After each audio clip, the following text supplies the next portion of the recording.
I have a little project to share today. Okay, first of all, can I just vent? I don't know what Google was thinking. This whole, I don't even know what they're trying to do. Okay, Google owns YouTube, right? This we know.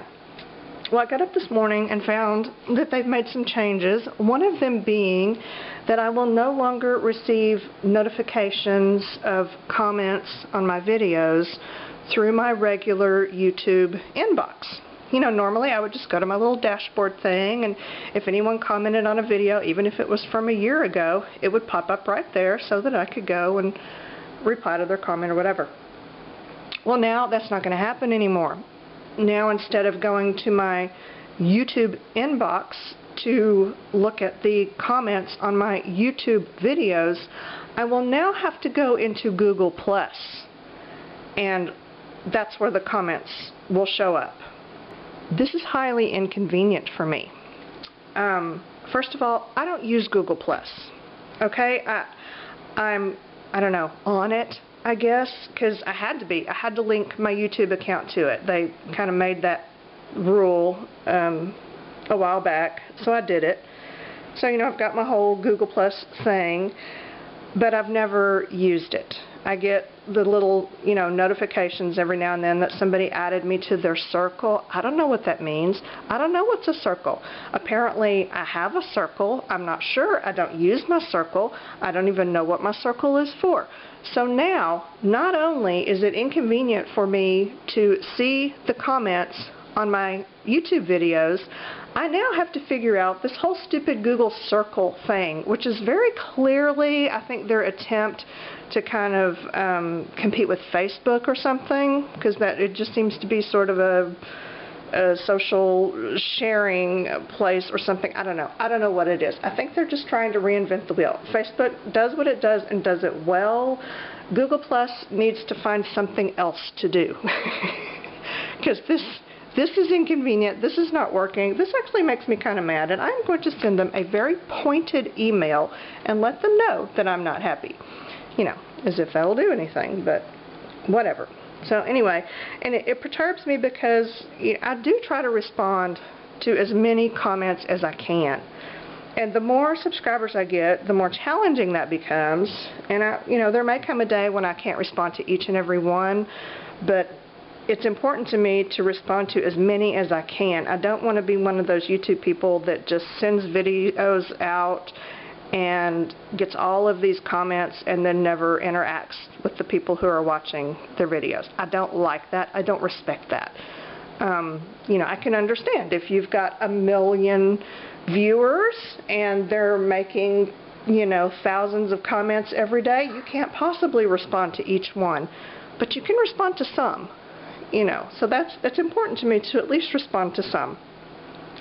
And Google's making this more difficult for me, and I don't like that. I don't like difficult.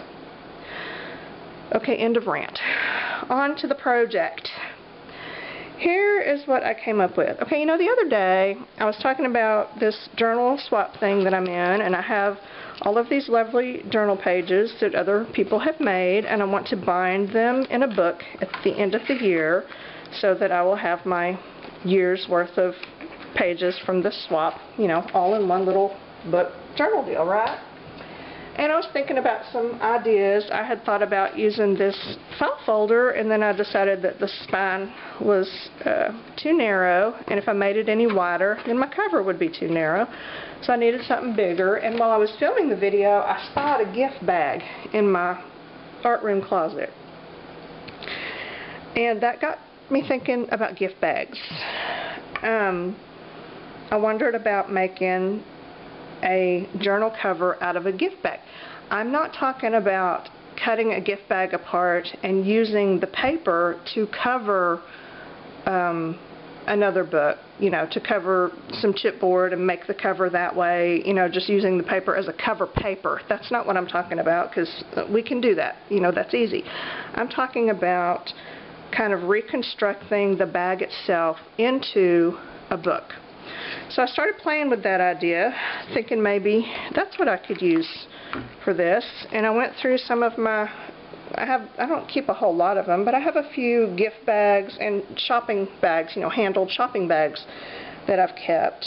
And here's what I found. Okay, I started playing with this one first because this gift bag was about the right size for my book, right? Maybe a little bit large.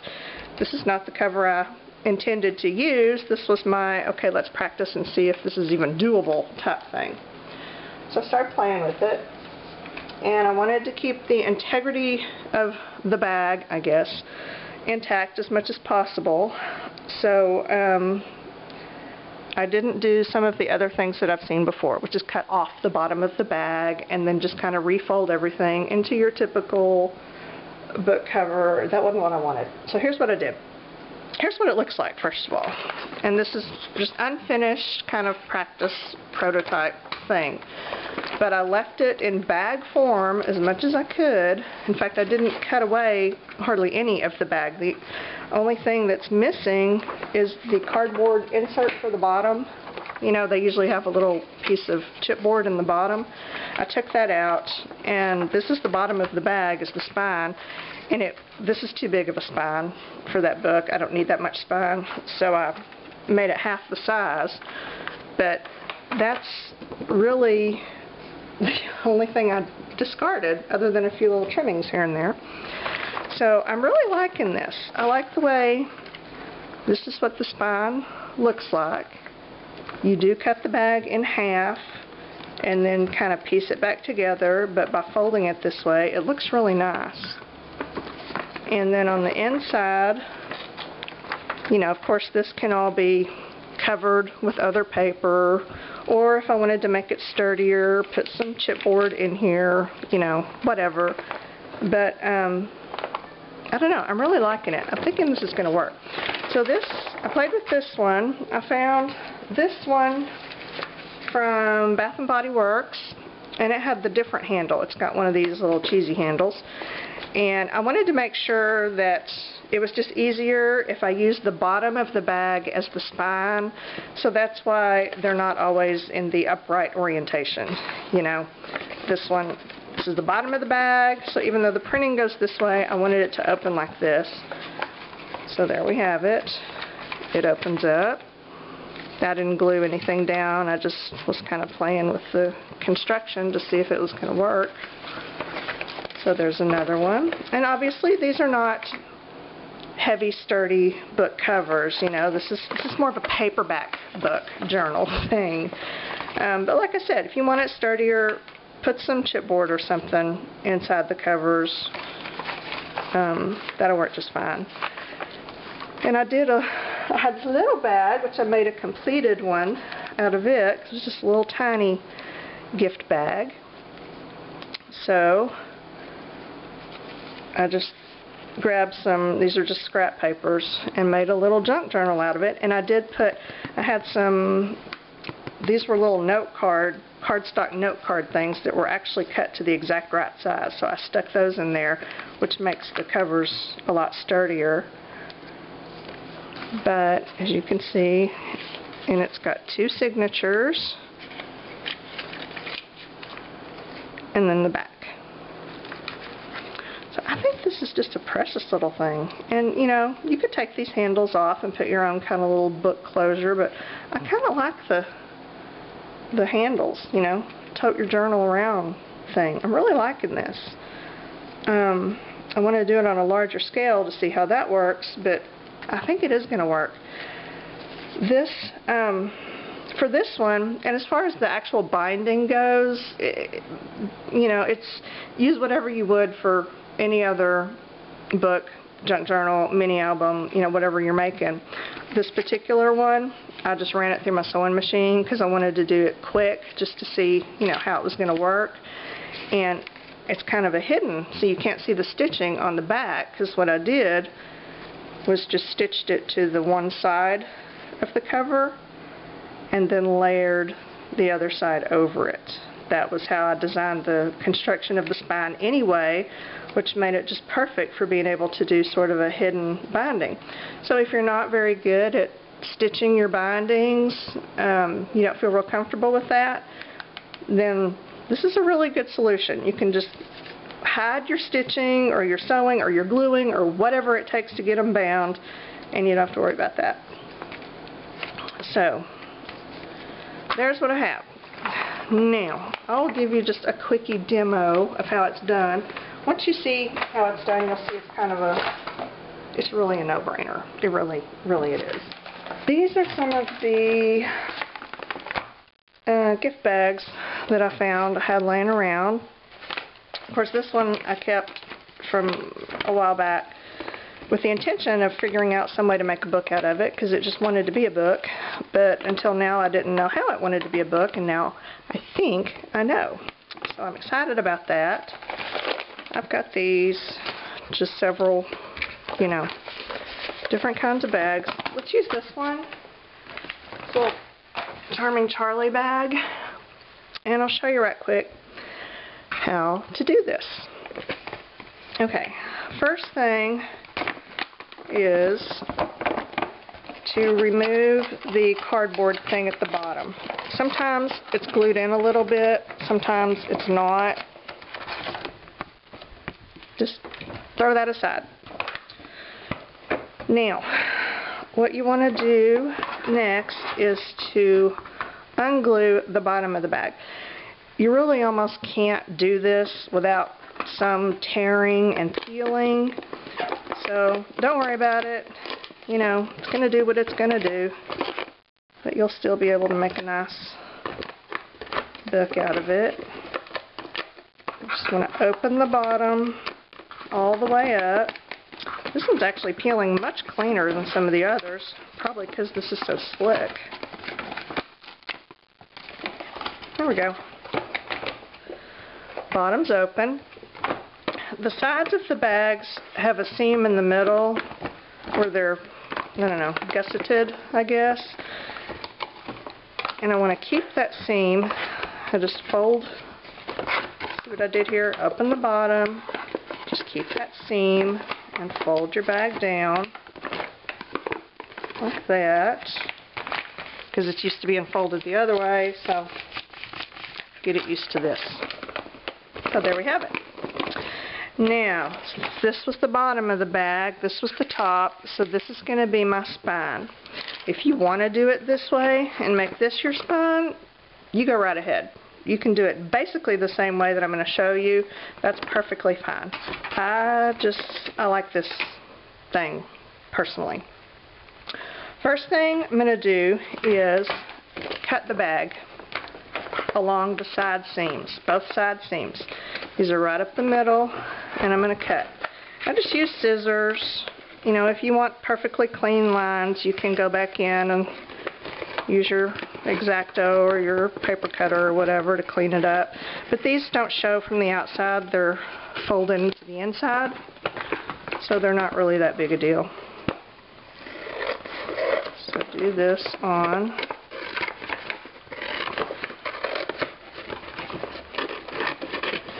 both sides, just like that. So let me show you where it is I just cut and how it looks in a finished bag. This cut, your bag's going to be like this. It's going to open like this. So this part you just cut is this right here. So, you know, it's not super important that it's perfect, especially because in a finished journal I would put, you know, if not some chipboard, I would at least put a liner paper in here to cover that, just as part of the, you know, decorating. So that's why you can just whack it with some scissors and not be too worried about getting it straight. So, there you have it. With me? Easy, huh?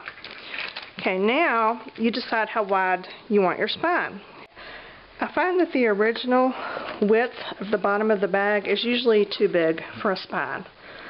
If you need a spine that big, go for it. You can even still use your little insert thing to strengthen it if you want. But normally this is too much spine for me because that just means I have to come up with a whole lot of pages for the inside.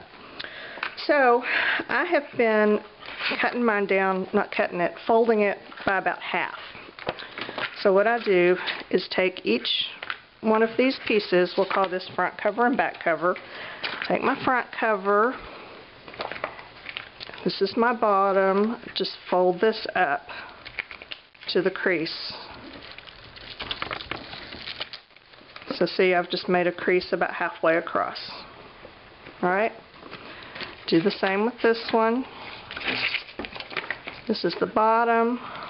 Fold it up to the crease so that I've basically halved it. Halved it. Halved it? Halved it. Yeah, whatever. I made it half as big. So, now here's where we are. You've got, these are our bottoms. These are the bottoms folded in half. These are what we are going to layer over one another. Where's my book? Where's my little... Remember in here, one was folded over the other. That's what we do here. And it doesn't matter which one, just pick which one. I usually pick the one with the prettier bottom to fold over, because it's going to do like this.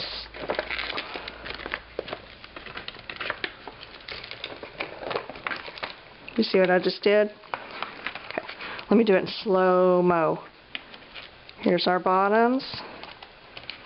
Just going to fit one inside the other. And there we have it.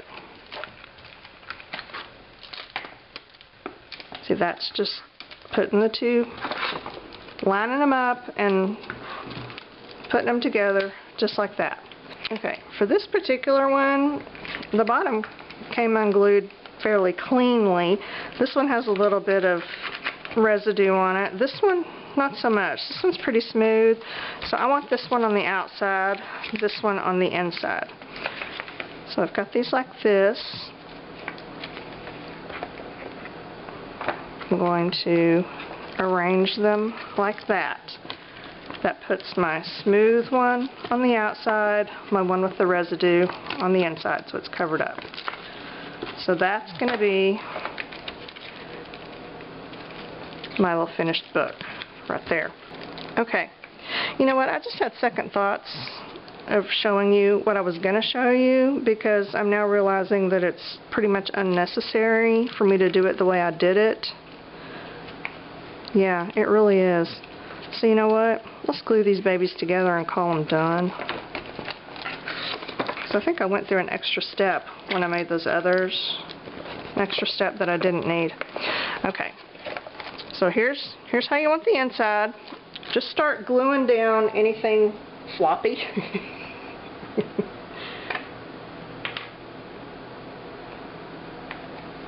So, and if some of these, see the kind of the folded edge there sticks out, you can trim those off if they bother you, so that at least your edges are smooth. Just use some kind of good glue. This is Beacon's 3-in-1 glue, which I like because it's good and sticky.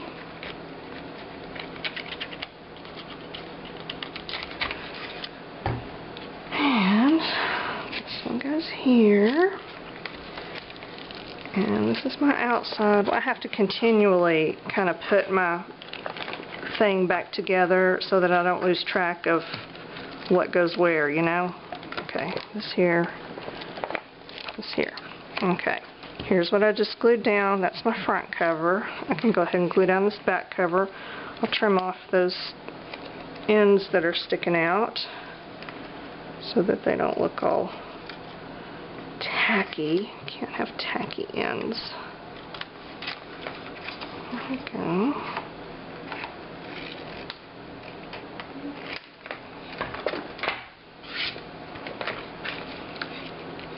Much better.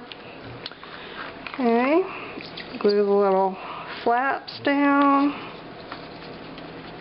a little bit, and then glue here.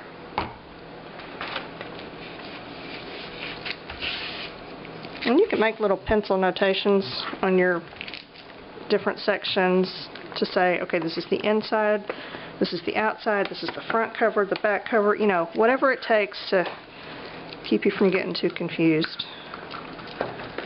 So here's where we are, and where we are is failing at gluing. But, you know, I'm just trying to show you the basic idea, because I think y'all probably know how to glue things down correctly, even though apparently I don't. Okay. Now,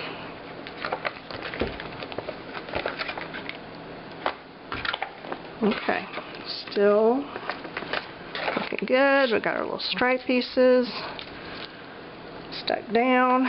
Now we want to layer one over the other. Now this right here is where, if you want to do a little hidden binding, you would go ahead, make up your signature. What we got here? Here we go. Here's my signature.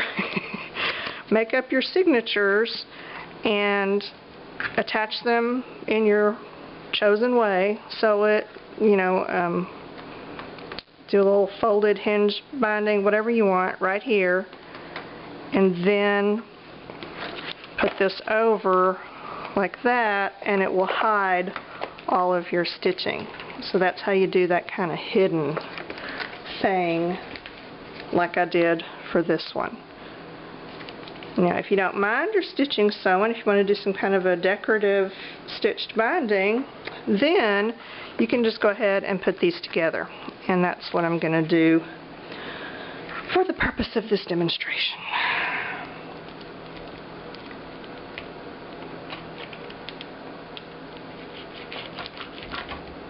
Just glue up this one. Put that one over it. Line them all up. And press it down.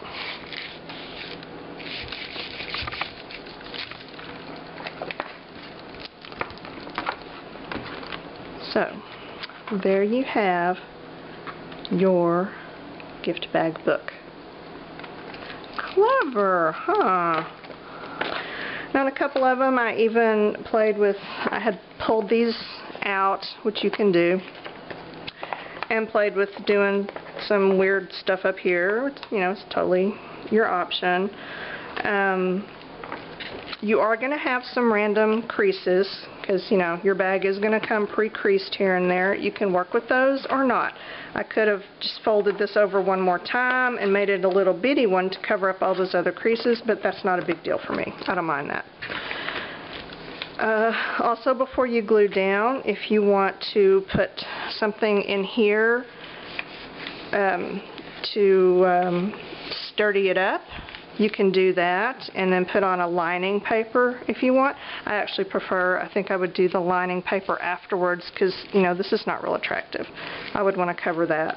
So I would just do a lining paper over the whole thing, or maybe up to here. If you don't do a lining paper, this is an awesome little pocket. You know, use what you got.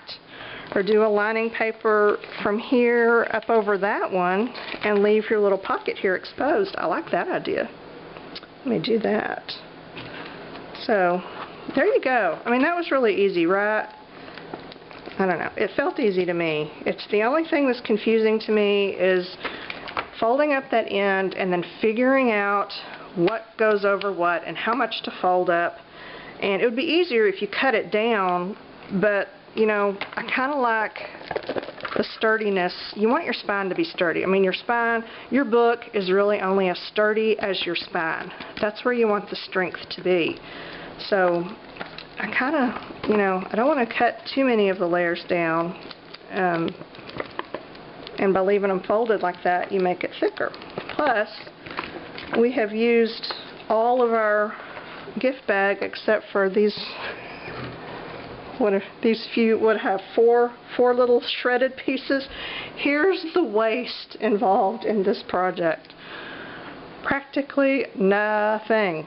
I mean, you're using the whole bag, which I really like. And I looked, I didn't see any other bags done quite like this. I know that just, you know, the laws of serendipity, the way it usually works out, someone somewhere has probably done this exact thing, but I couldn't find anything. So this might actually be a first, like, Shannon Green original project. Well, okay, not a first, but a very rare. At least for now, until someone emails me and goes, oh, hey, I did that 6 years ago. Okay, fine. Whatever. So, there you have it. There's your option for using some cool gift bags to make a very quick and easy book, journal, whatever. And there are some really awesome gift bags out there. I mean, this one is going to be a fun book. And maybe like all black and white. Because wouldn't that be fun? And then look at these. Anthropology makes an awesome bag. Nice and sturdy. They use some really heavy paper. And then they're nice little strings. So, there you have it. A gift bag journal. You know, if you want to make it a little neater, and if you're into the whole mini album thing and would prefer that, then just, you know, do it a little neater. Pay attention to cut your lines neater, line your inside, do that whole thing. Otherwise, it's just a really good, quick junk journal, and I like how it's all portable. So, there we go. That's all I have. The end.